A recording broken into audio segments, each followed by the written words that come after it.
Page जी number ma'am 1 show हो रही है। Good.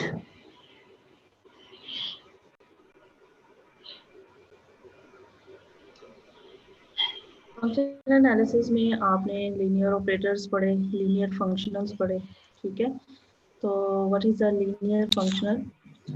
Let f be a function from a norm space or a vector space to a field f. Field f कौन सा field? Field of vector space, ये जिसकी पहले हम बात कर रहे हैं, ठीक है। ये आपको पॉइंटर भी शो हो रहा है ना स्टूडेंट्स? जी मैम। पॉइंटर यस शो हो मैम। रहा है जी। तो आप जानते हैं कि फंक्शनल जो है वो क्या होता है? Just a function from a vector space to its field f, ठीक है। अगर वही वेक्टर स्पेस नॉर्म स्पेस हो जाए तब भी वो फंक्शनल ही रहेगा, उससे फर्क नहीं कोई पड़ता, ठीक है। तो functional is just a function from a vector space to its field, okay. Then when this functional is called linear, it is said to be linear if for any xy belongs to the vector space or norm space n and a field f which belongs to a and b belongs to field f, such that f of ax plus by is equal to a time f of x plus b time f of y, then we say that f is a linear functional, ठीक है। इसमें जो n है, मैं तो बता रही हूँ n जरूरी नहीं है ये नॉर्म स्पेस हो लीनियर फंक्शनल के लिए, ठीक है। ये नॉर्म स्पेस भी हो सकती है, लेकिन जो मिनिमम कंडीशन इसकी वेक्टर स्पेस की ही होती है। यू नो के नॉर्म स्पेस जो है वो एक वेक्टर स्पेस ही होती है। जस्ट क्या होता है, इसमें एक प्रॉपर्टी होती है कि इस पर एक फंक्शन डिफाइन किया जाता है जो नॉर्म फंक्शन की प्रॉपर्टीज को सेटिस्फाई करता है, ठीक है। देन वो नॉर्म स्पेस हो जाती है।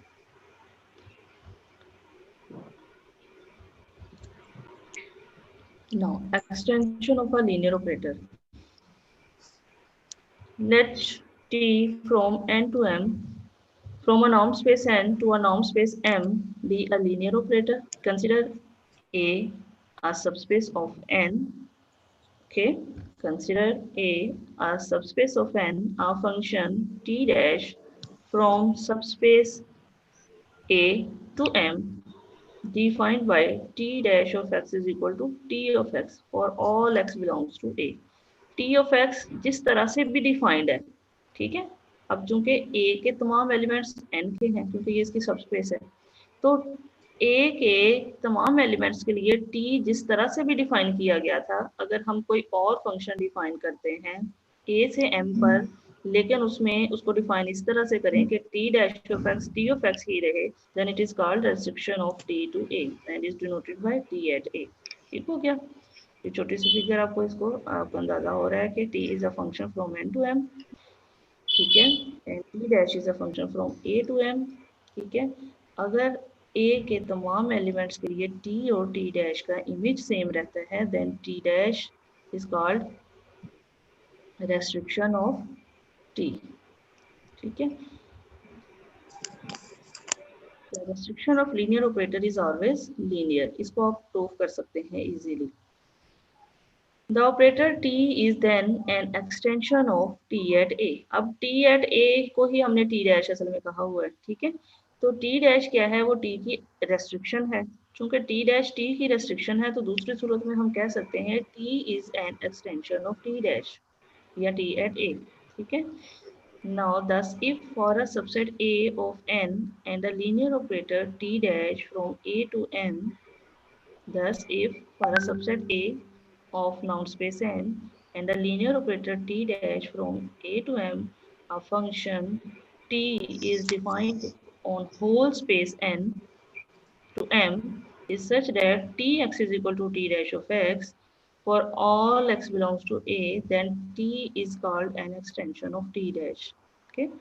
t dash is called restriction of t and t is called extension of t dash, ठीक है। कोई क्वेश्चन तो नहीं है आपका? ठीक है मैम।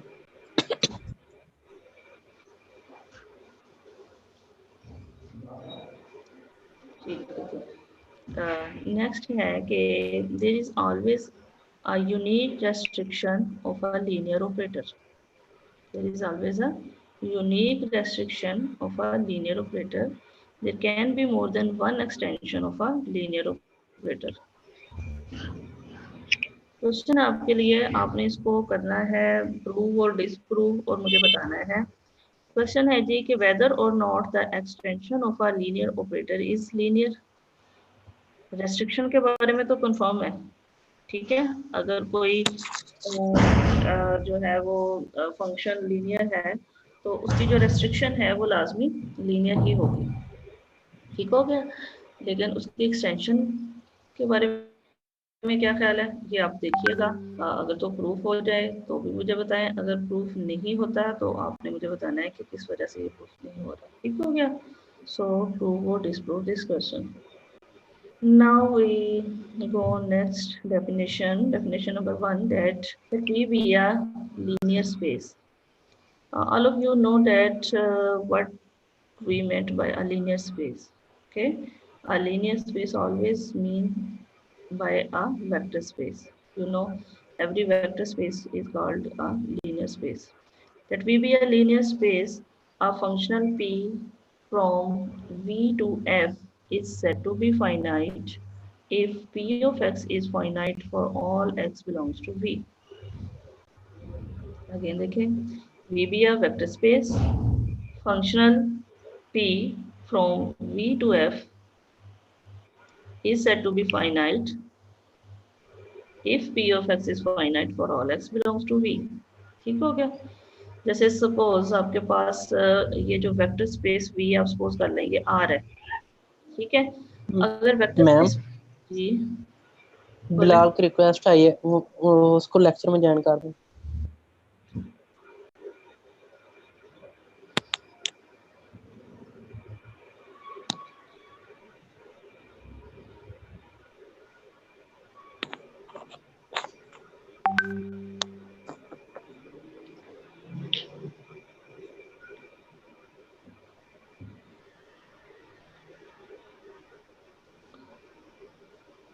ठीक है। Let V be a linear space, a functional P from V to F is said to be finite if P of X is finite for all X belongs to V. ठीक है। अब देखें, अगर आपके पास V vector space जो है वो suppose set of real numbers R है, ठीक है। अगर V set of real number R हो तो उसका फील्ड क्या होगा, आप में से मुझे लोग बताएं। If V is a vector space and V is equal to R set of real number, then what is the field of vector space R? Ma'am real numbers. Real numbers R ही होगा, C नहीं हो सकता।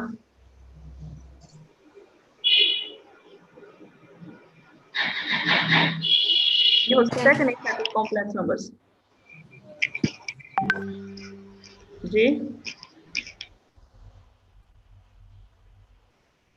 किसी को नहीं पता, function analysis पढ़ के आए हो बेटा। इसके अलावा आपने वो पहले भी वेक्टर स्पेसेस तो आपने वो पहले भी पढ़ी हुई है, वेक्टर स्पेसेस में भी पढ़ी होंगी, अलजेब्रा 2 में भी पढ़ी होंगी।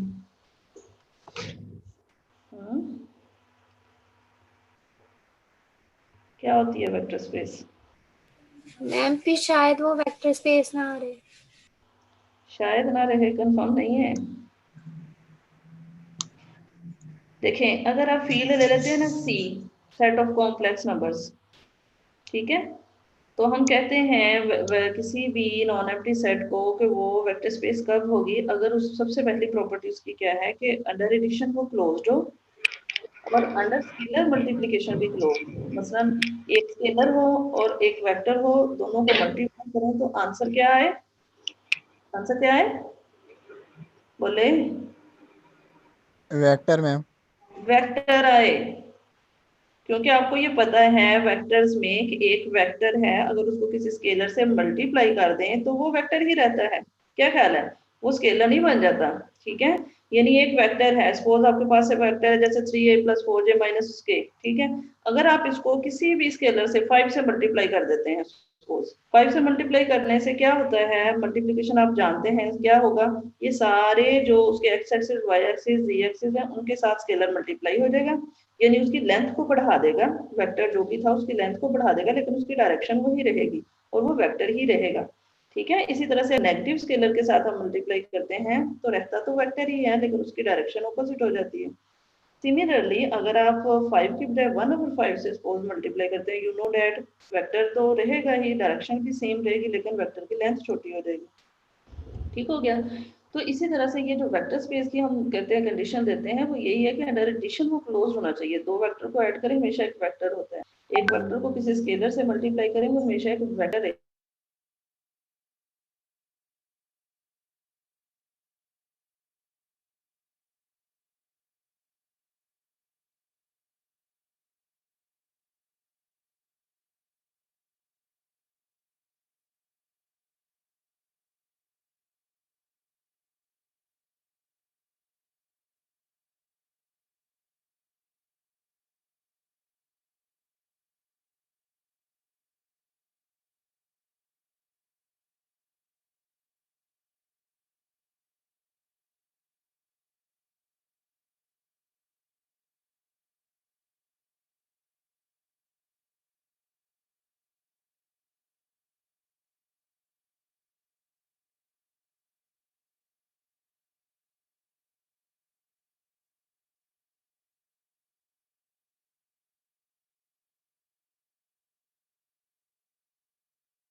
Yes ma'am.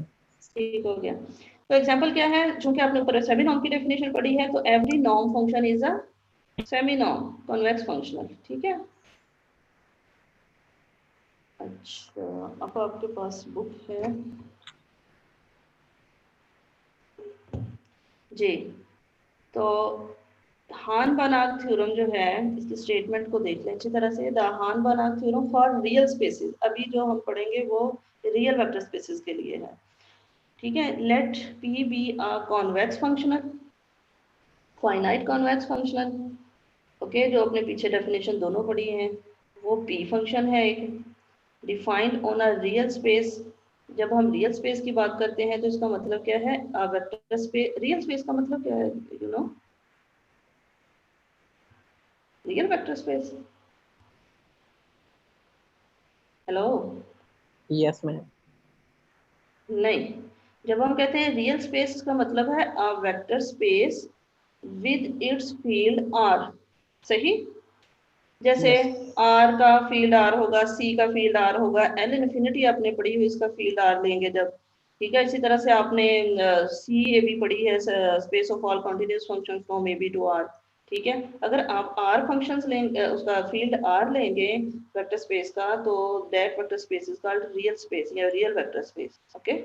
और अगर आप कहते हैं कॉम्प्लेक्स स्पेस, इसका मतलब a vector space with its field as complex numbers. Okay. तो P be a finite convex functional defined on a real space, okay, या linear space V, and U be a subspace of V. ठीक है। Let F naught from U to V be a linear functional. Let F naught from U to R be a linear functional. U क्या है, V की subspace है। ये एक linear functional है। कैसा, इसमें प्रॉपर्टी क्या है कि such that F not of X is less than equal to P of X for all X belongs to U. देखें, ये जो पी फंक्शन था, ये फंक्शन था ना, फाइनाइट था, कॉन्वेक्स भी था। ये तो दो प्रॉपर्टी हैं जो इसकी सेटिस्फाई होती हैं। चले, इसकी ये प्रॉपर्टी है। लेकिन ये पी क्या है, अगर ये फंक्शनल है, it mean P is a function from V to R. Okay. क्योंकि V वेक्टर स्पेस हमने लिखा, let V be a finite functional defined on a real space, it mean कि P is a function from V to R। एक तो ये आप confirm कर लें। यहाँ पर एक और फंक्शन सपोज किया जा रहा है F not from U to R। अब F नॉट जो है, कुछ हद तक आपको लग रहा होगा कि ये जो है वो P की क्या है, रेस्ट्रिक्शन है। बोले, देखें, एफ नॉट यू से आर पर है, पी किससे आर पर है, वी से आर पर है, यू वी की सबस्पेस है। ठीक है। तो क्या हम कह सकते हैं F not is a restriction of P? बोले बेटा।